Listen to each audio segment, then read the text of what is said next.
Hi everyone, this is Cherie from 12 by 12 Cardstock Shop, and today we're going to glue together another little boy from a set called My Guinea Pig Pal.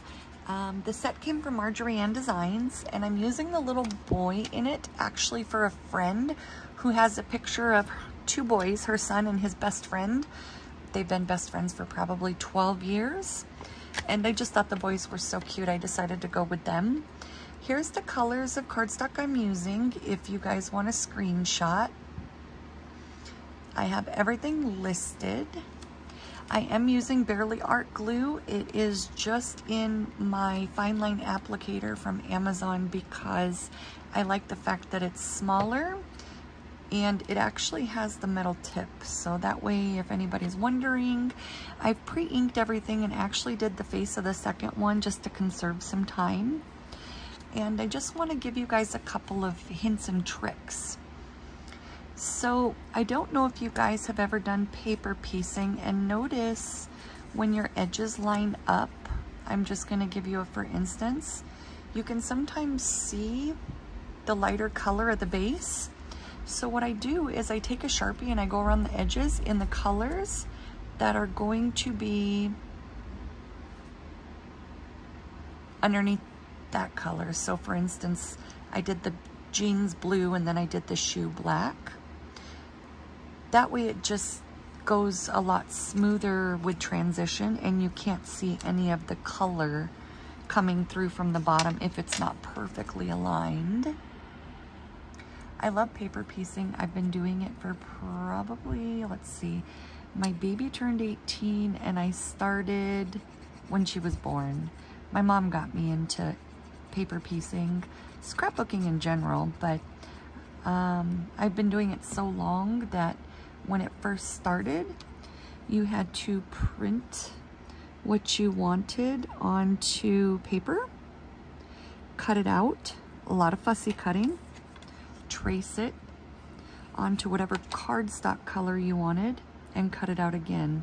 I don't know who else remembers those days, but weren't they fun? I might have to zoom out a little bit so that way the camera doesn't keep trying to refocus. There, maybe that'll work now.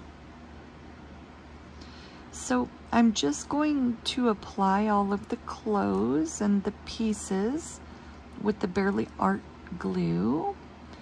And this is my go-to, as this one is more forgiving as far as art glitter glue. Once it touches the paper with art glitter, it's permanently stuck. There's no unsticking it or moving it.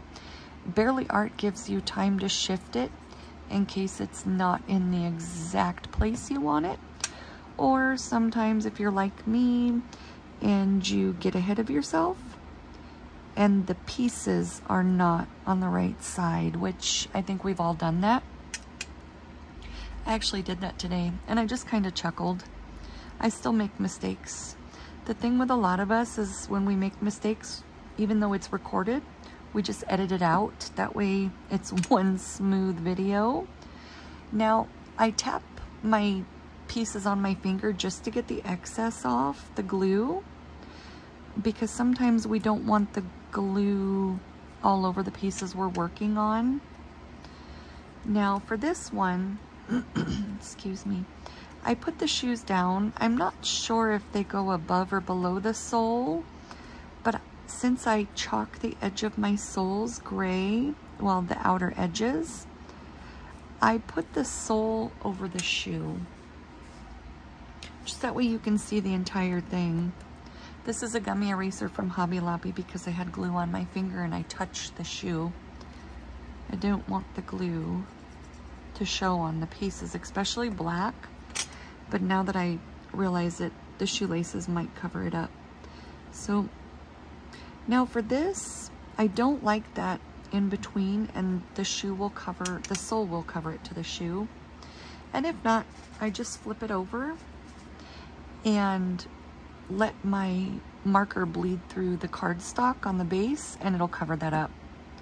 I've done that for so many pieces, but now I'm going to show you guys a little trick because I can see a little bit of the peach on the inner side, what I'm doing is I'm shifting my paper above so you can actually see the base.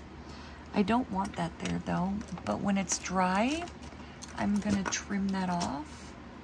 If I can find a tool, I'll show you guys the best tool ever. These are Imagine sticks. You can get them on Amazon, but I found them on the shelf at Joann's.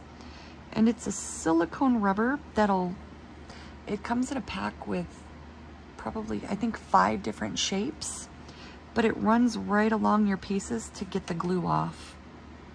That way you don't have to rub to get the excess off like I did there with the gummy eraser and hope that you let it dry enough. Otherwise it does cause little tears to the paper, I've noticed.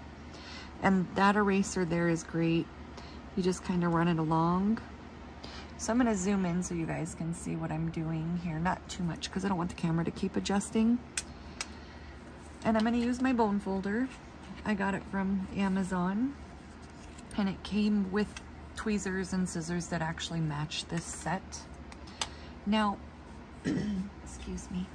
What I do, because I wanted to hide the peach as much as I could, I don't necessarily follow the base. I don't want to clip the actual shoe.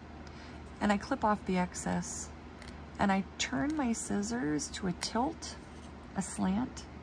That way I don't end up cutting part of the pattern. And so I'm just going to push these down real good. And I see that I have a little smear of glue here. It's off now.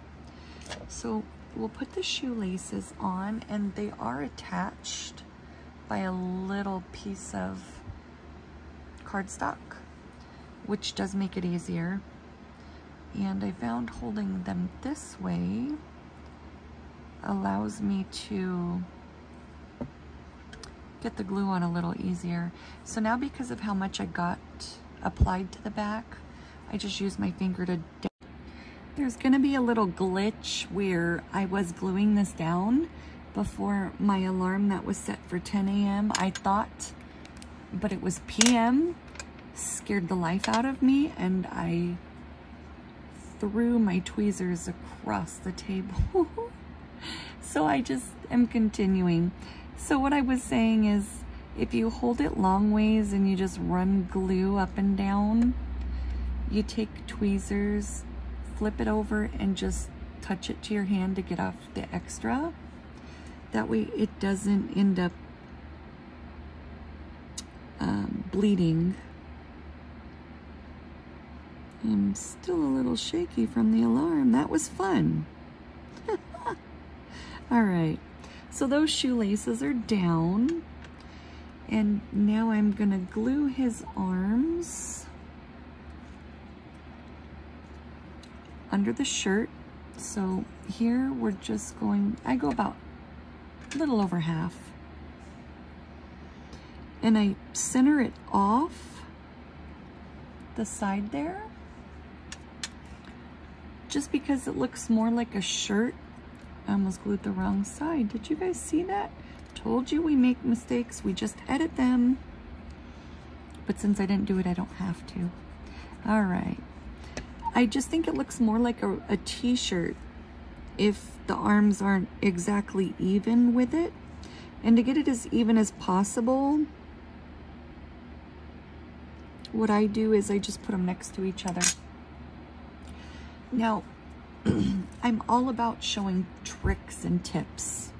That's one thing about me, is I want to encourage people to scrapbook, because it is something you're going to pass on or pass on to somebody else, as far as a card or an entire scrapbook. And it's sentimental for all of us, especially even if you keep your scrapbooks, you're going to have a trip down memory lane when you look through it, right?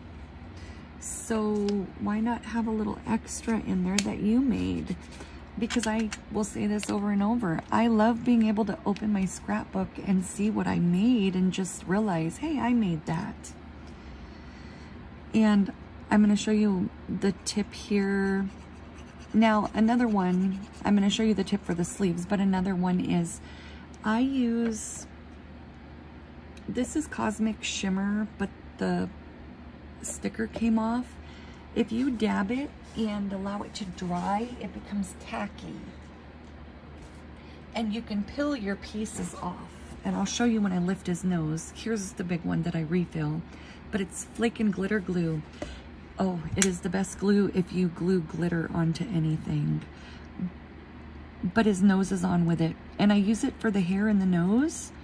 That way then I can move it around while I'm putting their eyes on. See? And it won't come off unless you peel it off. And I just put my glue on the back of it, go right over it. I see that glue on my hand, touch my finger, put his nose back on.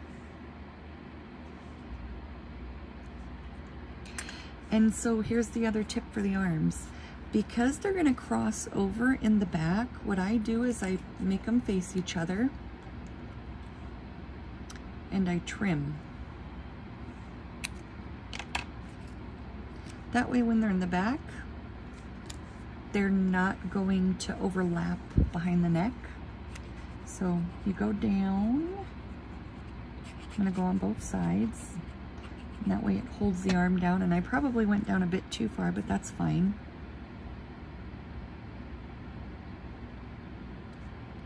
And we'll put the other one behind. And I'll flip him over so you guys can see what I mean. If they're hitting each other here, it makes it really hard to be able to scoot them towards each other and get a nice alignment of where you want it.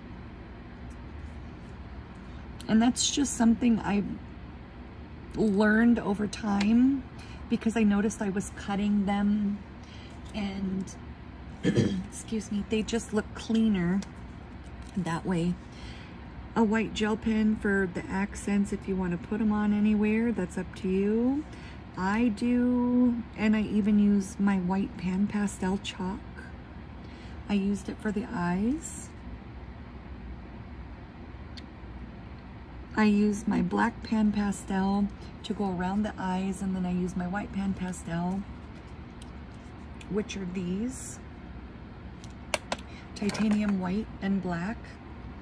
And if you're wondering what those are, once I get my eyes in the most perfect place that I want them, so they're always evenly spaced out, I cut out a white set that I use. I use my Cosmic Shimmer, and once it dries, because like I said, it's tacky, I will place it. I don't want to do it on that because it'll take off the chalk.